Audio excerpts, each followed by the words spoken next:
సురుకులు పెట్టిన తర్వాత వాడు సంథింగ్ మాకు ఇది ప్రూఫ్ లతో వచ్చినాయి మొత్తం. అయితే అక్కడ ఊర్లో వాళ్ళే సురుకులు పెట్టిన తర్వాత మిర్చి బజ్జీ ఏదో తిన్నిండంట. అవును, ఇంట్లో వాళ్ళు ఇంట్లో నుండి ఎలగొట్టేసినారు అట్లా వేసేసరికి. సో మిర్చి బజ్జీ ఏదో తినడం వల్ల ఇన్ఫెక్షన్ అదే చీమ్ లాగేదో వచ్చి మొత్తం అది అయిపోయిందంట. మరి ఎందుకు పెడతారు? వీడు ఇలాంటి తోడు కాబట్టే కదా. మరి పెట్టాలంటే వీపు మీద పెట్టచ్చు, ముఖం మీద పెట్టచ్చు, చేతులు కాళ్ళు ఉన్నాయి. మరి అదే ప్లేస్ లో పెట్టాలంటే వాడు ఎంత నీచుడో మీరు అక్కడే ఆలోచించాలి. ఎంత దుర్మార్గుడో వీడు, ఎంత ఇప్పుడు ఆ అమ్మాయిని కూడా నిన్న అదే మీరు ఎన్ఎన్ మీడియాలో ఏం చెప్తున్నాడు, ఏది నా అమ్మకి ఇవ్వు, అమ్మ అని పిలుస్తున్నావు కదా, నువ్వు పియ్యే కదా, ఒకసారి 2 నిమిషాలు ఫోన్ ఇవ్వన్నారు. ఫోన్ ఇవ్వంటే ఏకాంతంలో ఉన్నారంట ఇద్దరు. ఏకాంతం అది చెప్తుంది కదా, మేము అన్యోన్యంగా ఉన్నాము సంథింగ్ ఏవేవో చెప్తుంది. అసలు మేము ఎక్కడైనా వాళ్ళు బయట ఇంటర్వ్యూ ఇచ్చింది మీరు చూసారా? లేదు, ఓన్లీ కార్ లోనే అన్ని దేవుళ్ళ ఫోటోలు పెట్టుకొని నీచమైన పనులు ఆ కార్ లో చేస్తున్నారు. సిగ్గు లేదా వాడికి?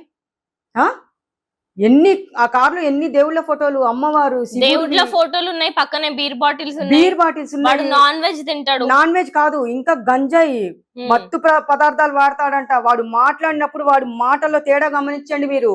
వాడి ఫేస్ లో మీరు ఒకసారి చూడండి, డైరెక్ట్ గా గమనించండి. వాడు అదేంది డ్రగ్స్ యూజ్ చేస్తాడంట వాడు. మరి అన్ని డబ్బులు ఎక్కడి నుంచి వచ్చుంటాయి? మరి ప్రతి ఒక్కరిని వాళ్ళ వెనకాల ఎవరున్నా గానీ దయచేసి వాడికి సపోర్ట్ చేయకండి అంటున్నాము. రేపొద్దున వాళ్ళు పొలిటికల్ వాళ్ళు పోలీసులు సపోర్ట్ చేస్తున్నారంటే పోలీసుల గురించి మాట్లాడకండి, ఎందుకంటే పోలీసులు సపోర్ట్ చేయరు. అటు ఏపీ సీఎం గారు ఇటు తెలంగాణ సీఎం గారు వేడి మీద ఉన్నారు, ఎక్కడ కనిపిస్తే అక్కడ అరెస్ట్ చేయండి అని చెప్పేసి. మేము కేదార్నాథ్ లో బతుకుతామని చెప్తున్నారు, అక్కడ కూడా వదిలిపెట్టారయ్యా. పోలీసులు ఆల్రెడీ వచ్చేస్తున్నారు, అక్కడికి టీమ్స్ ప్రకారం వచ్చేస్తున్నారు. నీకు ఇంకా పచ్చడే. కానీ ఇప్పుడు వీళ్ళ గురించి మొత్తం వెతుకుతున్నారు, పోలీస్ సిబ్బంది గాని చాలా వెతుకుతున్నారు. ఎన్నో రోజులు దాక్కోలేరమ్మా, ఎన్నో రోజులు దాక్కోలేరు. కానీ ఇప్పుడు దాక్కున్న వాళ్ళు లొకేషన్ ఎందుకు చెప్తారు? మేము కేదార్నాథ్ వెళ్తున్నాం అని చెప్పి అక్కడికైతే వెళ్ళారు కదా. వెళ్ళారు, మరి వేరే చోటుకి వెళ్ళొచ్చు కదా. కానీ వీడు సిమ్ములు మారుస్తున్నాడు. ఇప్పుడు ఈ రోజు వాడిన సిమ్ము రేపు వారట్లా వాడు. అదే కదా సిమ్ము నెంబర్స్ వేరే నెంబర్స్ వస్తున్నాయని చెప్తున్నారు కదా. మరి మరి అట్లా ఫస్ట్ నేనేం చెప్తున్నానంటే ఇక్కడతో ఇంకా పులి స్టాప్ పెట్టేయాలి. పెట్టకుంటే మాత్రము ఇంకా అంత సర్వనాశనం చేయడానికి మాత్రం సిద్ధంగా ఉంటాడు వాడు.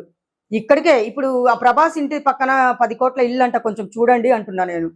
ప్రభాస్ ఇంటి పక్కనే ఉందంట, ఆ ఇల్లు ఏదో కొంచెం చూడండి అని అడుగుతున్నా నేను. చూస్తారు తప్పకుండా.